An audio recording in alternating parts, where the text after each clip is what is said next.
Oke, assalamualaikum warahmatullahi wabarakatuh. Halo sahabat bonsai, salam satu hobi. Oke sahabat bonsai, ini adalah jenis bonsai bougainville ya, yang diprogram melik-melik seperti ini. Mungkin ini programan dari kecil ya, batang kecil. Soalnya apa? Kalau batang sudah besar kita coba pinggir seperti ini, jelas pecah ya, patah ya. Ini programnya sangat bagus sekali ya. Untuk bougainville bunga warna ungu ya. Jadi ini mau saya reposisi sekaligus kita tambah media, karena apa, medianya banyak yang kurang ya. Jadi ini mau saya tambah media, kita coba untuk tarik ya, supaya dia terlihat lebih bagus lagi ya. Karena ini kalau menurut saya terlalu rebah ya, terlalu selanting. Jadi memang kayaknya kayak selanting, cuman kalau seperti ini terlalu ya, mungkin dia kurang penarikan daripada kawatnya ini ya.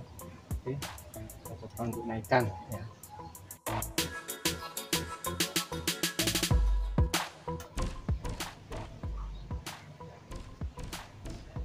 Oke sobat saya, jadi di sini enggak saya ganti media ya.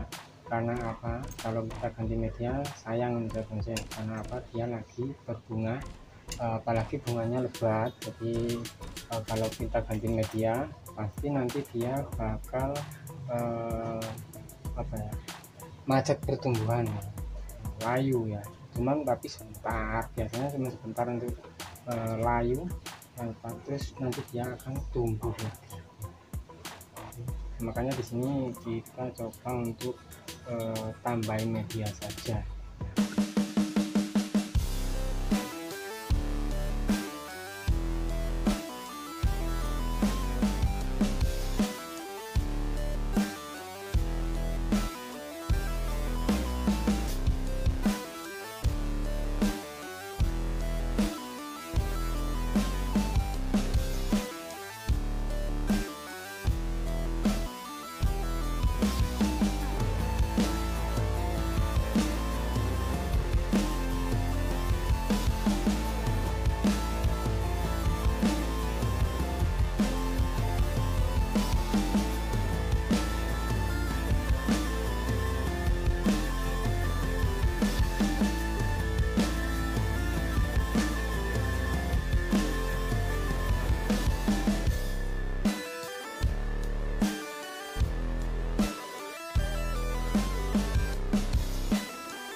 Oke sahabat bonsai ya, untuk hasilnya kurang lebih seperti ini. Jadi ini enggak saya pruning, enggak saya pangkas akar ya, jadi kita biarkan seperti ini aja dulu ya. Karena apa, bunganya dia sangat bagus, jadi sayang ya kalau kita buang untuk bunga-bunganya. Jadi kalau kita ganti media harus kita pruning total ya, supaya dia enggak sampai kering. Gimana menurut abang saya untuk sebuah bonsai bougainville ya? Jadi untuk sobat bonsai yang mempunyai jenis tanaman bougainville ya, bisa setting seperti ini. Jadi ini rebah ya. Nah, ini turun semua, dibikin kayak webbing ya, turun sehingga tampilannya jadinya kurang lebih seperti ini ya. Oke, istimewa ya. Apalagi kalau sudah berbunga lebat seperti ini, untuk tampilannya dia benar-benar luar biasa ini sahabat bonsai. Oke sahabat bonsai, mungkin untuk video kali ini dari program jenis bonsai atau bonsai bougainville ya, mudah-mudahan untuk video kali ini bisa bermanfaat, bisa menginspirasi khususnya buat sahabat bonsai yang suka dengan tanaman-tanaman atau jenis bonsai yang berbunga. Oke sahabat bonsai, terima kasih untuk sahabat bonsai yang sudah menonton video saya kali ini. Jangan lupa like, share, komen, dan juga subscribe-nya agar sahabat saya tidak ketinggalan video-video terbaru dari saya. Terima kasih. Sampai jumpa di video saya yang berikutnya dan wassalamualaikum warahmatullahi wabarakatuh. Tetap semangat terus berkarya, salam bonsai mania.